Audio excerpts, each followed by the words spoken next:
Welcome back to Your 1230, the only podcast where our guests tell their story with the help of 12 questions in just 30 minutes. I'm your host, Mike Salitro, and tonight we are really excited to be joined by Charis Santillie. Charis is a life balance and transition coach and host of the Charis Your Life podcast. She's also a speaker, certified fearless living coach, certified fearless living trainer, and positive intelligence trainer, and has been an entrepreneur for over 20 years. Charis helps high achievers go from busy to balanced and beyond. Charis believes that you can live the life you really want without the nagging guilt, fear of judgment, or sacrificing your health and sense of purpose. Charis, welcome. We are really excited to be speaking with you. Thank you. Thanks for having me, Mike. Of course, of course. And we talked a little bit beforehand that I am going to get in my head and mispronounce your first name, maybe your last name at some point. So please feel free to correct me at any point. But what jumps out at me in the bio is the certified followed by fearless. I don't really see that in print very often. So what does it mean to actually be fearless and then certified fearless? Thanks. Yeah, this is a great one. So my training is from the Fearless Living Institute, and it was founded by a woman named Rhonda Britton. And she was one of the first, literally the first 10 coaches in the world. When you look back at the roots of very true traditional, quote unquote, life coaching, because the word coach has taken on. So I'm going to just kind of preface with this and then I'll get back to the fearless, but the word coach is it's being used for a lot of different things over now. A lot of consultants use it. Like it's kind of synonymous with certain types of consulting and it means certain things. And at one point, it was just sports. And then another time, personal life coaching came to be. And then later on, some consultants started using it. So she was really foundation in the core foundation of what true life coaching was and is.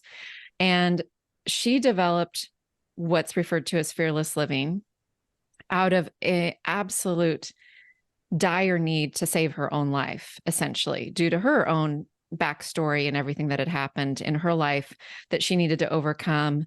And for her, there was a lot of trauma that led to her realizing that she needed to figure out a way because she was apparently stuck here.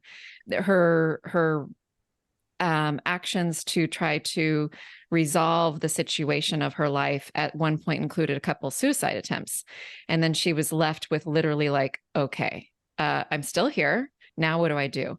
So without going into all of that backstory for her, I just a couple high points there to understand that she was in a place where she really needed to understand what was holding her back and how to overcome it. And when she really started with some very simple exercises that would help her over time. She studied all sorts of personal development, had been since she was a teenager, actually.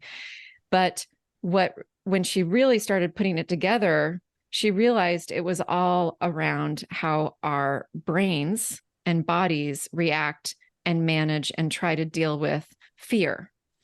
And so the foundation underneath everything she came to create was based in neuroscience. She became very much a brain geek, really getting into that. And the other modality you mentioned, positive intelligence, also has foundations in neuroscience too. So when we talk about fear, we're literally talking about what's happening with a part of our brain that is trying to keep us safe. And in doing so, it is sadly, unfortunate for us, not evolved with us really over the time.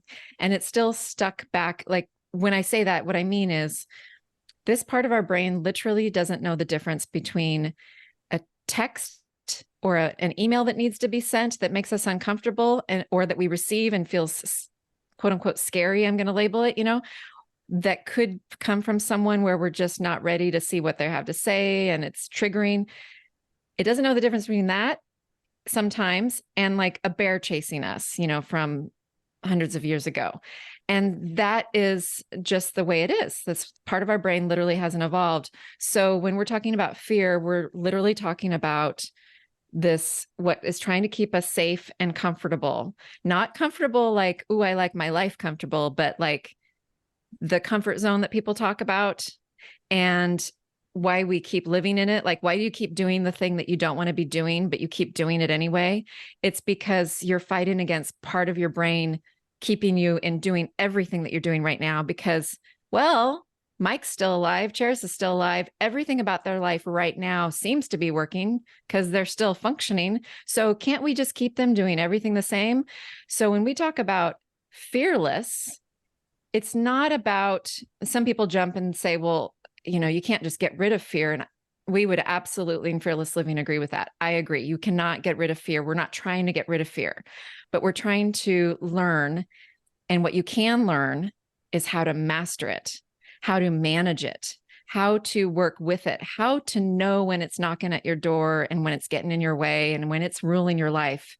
And so having it be less about fear in the way that you live is the way I would summarize it. That's a great explanation, and I love the kind of the brain backstory where our brain has yet to evolve to identify or just make a distinction between this email is making me nervous and my house is on fire. I don't know what to do next. There really isn't a distinction there. Once you're aware of it, as you state, what's the next thing that we can do to overcome the small, the fear, the lowercase f, the ones that we really shouldn't be as stressed out about? What can we do next, or how can we start to get past that? So that's where the very first thing is awareness. So what you just said, once you become aware. So I want to like put a little pin in that. That's a very important sentence that you just said. You have to actually be aware of these moments and then like open your eyes to them and become more aware when they happen. And so that's number one. And if you do read or listen to or any kind of personal development, that's a very common theme in the personal development world. Awareness is like the first thing that you've got to have some part of, you have to have some awareness before you can make any change. And then the next step is some willingness to do something different, to change the patterned behavior. And the way I like to describe it is, I like to picture it when you think about the brain too. So it's like we've got this super highway that when we think about the neural pathways, the way like the way that we're used to functioning and doing. So super highway, like 8 or 16 lanes, like it's just like it is established, it is zooming, and this is everything about the way our life is right now. And we can get on there and just go. So when we want to get off that highway and we want to create a new way of being or some way of thinking or change a belief or change an action, it's like we're starting kind of like from scratch. Some people will describe it like you start with a goat trail or a deer trail, like your cart, like you're making a new path like that. I had a visual recently that I used in a webinar. I showed us a picture of like a jungle entry and stormy clouds, because the scene that comes to mind for me, if anybody's my age-ish will remember this, the movie, Romancing the Stone with Michael Douglas and Kathleen Turner. And so when his character's Jack, and they're in a jungle and it is storming and their only way out is through, and he's taking his machete and he's like hacking away at the because there's no path. It's like, well, let's just pick a way to go and try to carve our way through. But it takes a lot of effort. There's the storm. Like you could easily just be like, I just want to sit down. I don't want to do anything. But you have no option if you want to create this new path. So sometimes it feels that challenging. Sometimes it feels that daunting. It feels like that scene is what comes to mind for me that I used recently, and people seem to resonate with it. So, but it's so much easier to go back on the superhighway. Well, it's just right here. Do I really have to go to this much effort? It's not always a lot of effort, but it is practice. So some things it will feel like you're carving through the jungle and making your way. And some things it may not feel that hard, but no matter what, I'll tell you, it does take practice. There's simple skills, simple things that you can learn to do. But the first thing is awareness. The second thing is some sense of willingness. And then the third, I would say, is practice of some simple things, but practice going the new way, thinking the new thought, doing the new thing, calming your brain from that pattern. There's some simple, I could even give an example here in a minute too, of a simple exercise of how to kind of center yourself and try to dial that down a little bit. And that's such a good answer for a couple of reasons I want to highlight in kind of my notes here, that you paint a very vivid picture about Michael Douglas getting through the jungle and with many obstacles and how difficult that can be. And that is, even though we're talking about something that might not be physically strenuous, you can be physically tired once you start doing these things because you are putting your body through something that it's not accustomed to or may not have done before. So that it's another thing to be aware of, that why do I feel tired when I'm trying something? Because you are really, that visual is perfect. And the other thing is, you described starting with awareness. It reminded me of when I learned about change management for the first time. That's the first piece that you can talk about. Do you want to do this? Do you have the knowledge to do it? Do you have the ability, whatever? But if you're not aware, or because I remember like, oh yeah, you can do all those other things, but if you don't know what's actually happening, it doesn't matter. So I'm glad you emphasized that to start. The other part of your bio that I definitely wanted to hit on, that jumped out at me when I read it over the weekend, the not being struck with nagging guilt. What do you find that most people feel guilty about, or what's holding them back from where they want to go? Have you found, or how did that make your bio, I guess? So a couple things. First of all, people in my world are very busy, tend to be tending on the workaholic side of things. And so the guilt can come with feeling guilty because they're working and thinking about their family, but they need to get the work done, or feeling guilty that they're with their family, but they want to be working and they're thinking about the work, and then feeling guilty that they want some time to themselves.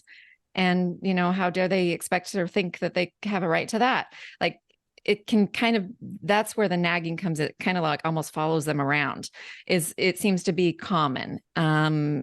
And so that is what I've found to be the case. And I've experienced that in my own life. And, at some point, if you want me to share a brief summary of my backstory, but definitely some guilt around those things. I mean, that's how it showed up for me. And that's what I see in my clients too. Okay. And as you reference your clients, when you are bringing them a kind of a fearless approach, and one that would be, the example you give is a great one, to identify the things that we may feel guilty about, whether it's we're working too much and we're thinking about working with our kids, or we are not with our kids because we're at work. How have you communicated to your clients or people that you like to work with that this might be something that is keeping them from where they want to ultimately go, when they might feel, hey, I'm working as hard as I can. I don't have capacity to do anything else. How can I make time, or how can I make this a priority when I can barely balance what I have currently?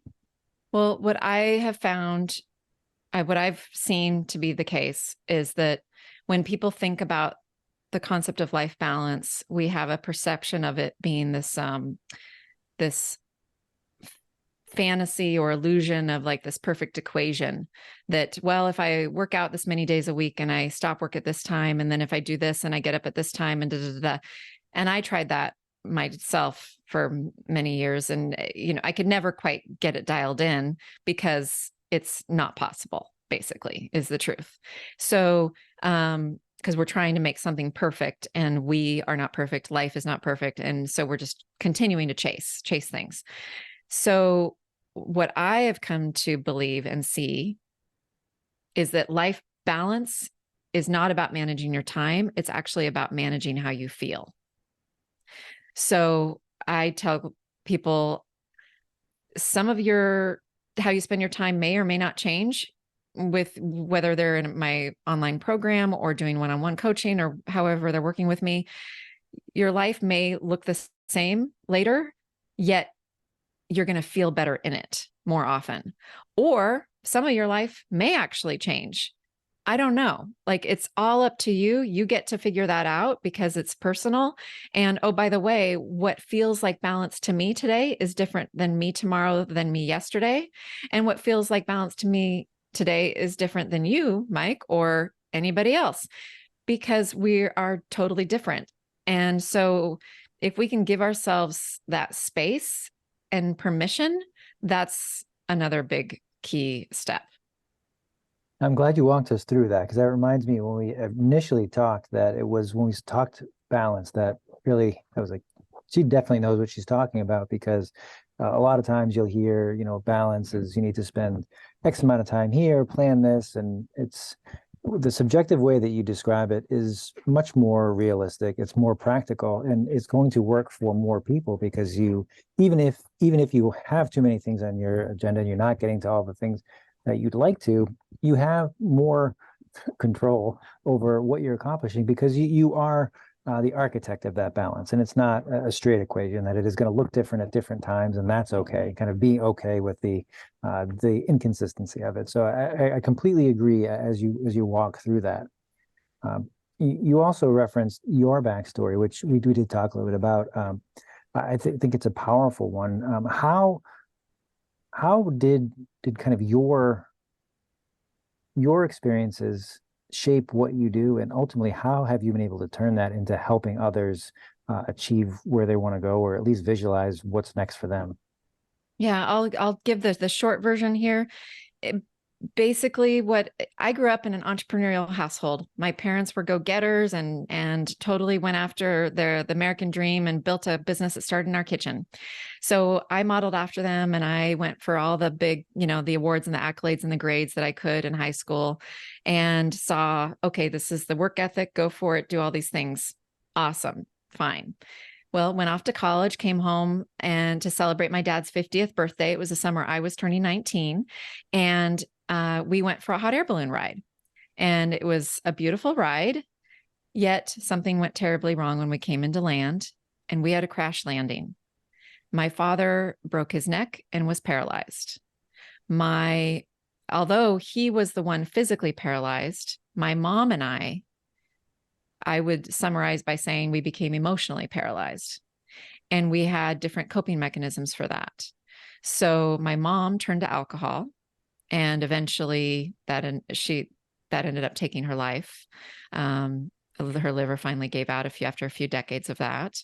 For me, I amped up the ambition and the busyness, because even the first night at the hospital, once the shock kind of wore, and then I was looking around like, I was craving some kind of control.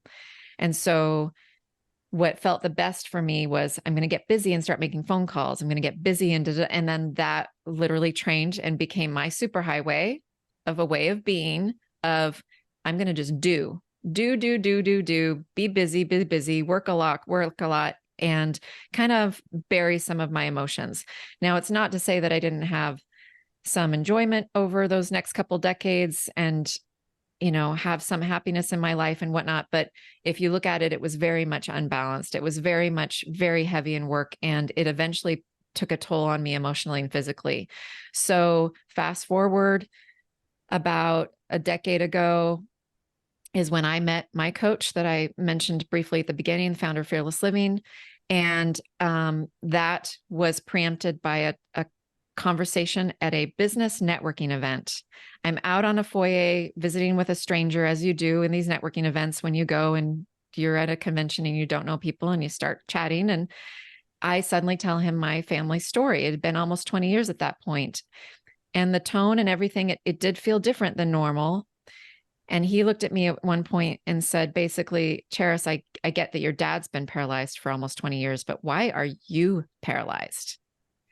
That was the moment that I had the awareness that I now already summarized of being emotionally paralyzed. I was like, oh my gosh, what's going on inside me? The next day I happened to meet this coach. And then I started working with her, doing my own work as a coaching client. And that over time became, something that I wanted to do to help others. So now that's what I'm doing, helping others to overcome their own challenges and their own, make some changes in their life. Ultimately, I really believe we all deserve to feel better more of our days. And it is not impossible. It's not hard to do that necessarily. It just takes some support, some new skills, and some new tools. And anything is possible to overcome regardless of whether you've had the normal little t traumas or something, some big event that happened. That story right there, first of all, thank you for sharing that. I know it can never be easy telling that story. But when you end with the capital T and lower T traumas, it kind of, especially the story there, fills in the gap for me. It kind of lit a light bulb in my mind, as you said it, the craving control during whatever those traumas are, that I want this to be over. I want to feel, even if you have none, to feel like I'm in charge here. I know what to do. And that distraction of being busy, or what can I do to either keep my mind off of this or to have that fake sense of control. So it goes back to that balance piece, that I'm doing something. I must be making a positive stride because I'm preoccupied from what's actually happening, or I am in control of something, even if it's completely irrelevant. I'm going to do it, and it feels great. So that just, as you kind of all came together. So thank you for sharing that. Mm-hmm. You mentioned the ability to kind of help others. And as you walk through it, I thought of that with these difficult situations or these trying times, it can be, again, physically taxing, difficult work. How are you able to either put a positive spin on it, feel good doing it, or not to be always when you're working with clients that it's, man, this is always so hard. This is difficult, and I don't have the ability to kind of put a smile on it or to have control in a situation. How are you able to kind of help yourself and help your client move forward positively? Well, so I have some. I'm really grateful for the coaching training that I have, because we learned how to, like, I don't show up feeling like I need to be a cheerleader. That's not what they're hiring me for. I show up and bring all what I can of my skills to the table, be as present as I possibly can, and I'm there to see where they're at today. And then I dive in with a couple of questions, and we go from there, and we see where we go. And so it's, you know, if somebody's looking for a cheerleader, a true coach is like this is not going to give them that, because I'm sometimes going to bring up some challenging questions and possibly shed some light in some areas that you may not want to be looking. At the same time, there can be these wonderful breakthrough moments and these ahas. And I had one of those recently with someone just last week. So it can be all over the map. For me to handle, I definitely pick up on people's energy, and it can be draining on some days. It depends. So what I've done is I've learned what my capacity is right now, for instance, of how many calls in a day that can be client calls, how many in a week, how many days in a row before I need a break day. Like, that's part of my balance. And I've been shifting around, and I continue to play with it. And it kind of goes in seasons and changes with me too.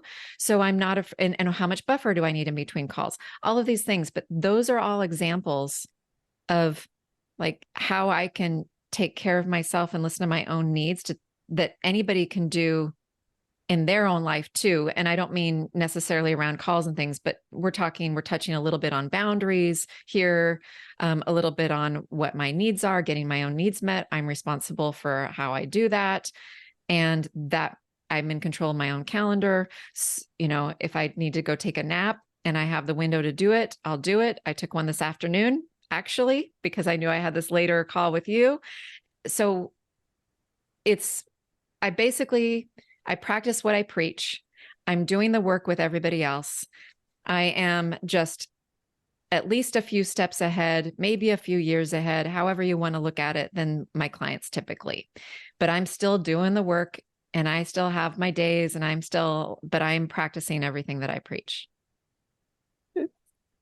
We have such a similar perspective on how we view things, and it's why we kind of connect the way we did. I wrote down, as you said it, the ability to continue testing, to understand where our boundaries are, to know that might be today, but next season it might change, or this is working really well. How can I fine tune it? Or wow, that did not work out well. I need to make some wholesale changes here. And then the first thing where you started there, Because I feel the same way. Even when it's difficult or when it's challenging, being present, knowing that what I'm doing here for someone else, for a team, is really worthwhile, and having a big impact for somebody else. That being present, I want to be here. I'm showing up. That has tremendous value, and that can kind of buoy you through a difficult situation, difficult conversation. So that made a ton of sense to me, and kind of is in line with a lot of what we talked about. And as I looked up, we already somehow we are at time or nearing it.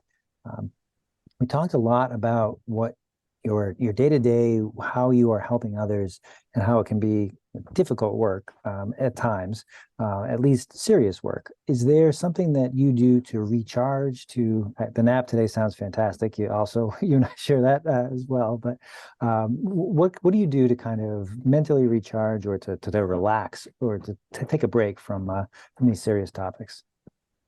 For me, sound is a big thing. And when I say that, it's I'm looking off to the side here because I can see my outside. There's trees and bird feeders, and I have my door cracked open so I can hear the birds. So provided the weather allows that, which usually does in Northern California, I will be listening to the birds. And I might go. Yesterday I sat out in a hammock and listened to them for a while, but in my normal work day, I'll often have that on in the background, and I'll sit and watch, or I'll listen for a bit. That is really comforting. Cup of tea I'm holding up here. Tea is a big one for me. And then at the end of the day, if I've had if I feel spent, what I tend to need is alone time. So, and so I just will need some kind of time to kind of recharge before I'm really able to be present with my husband and whatnot. So I plan around that too, if I've got a lot of calls that day. And I just see it. I mean, many of my clients and many of these conversations actually kind of charge me up.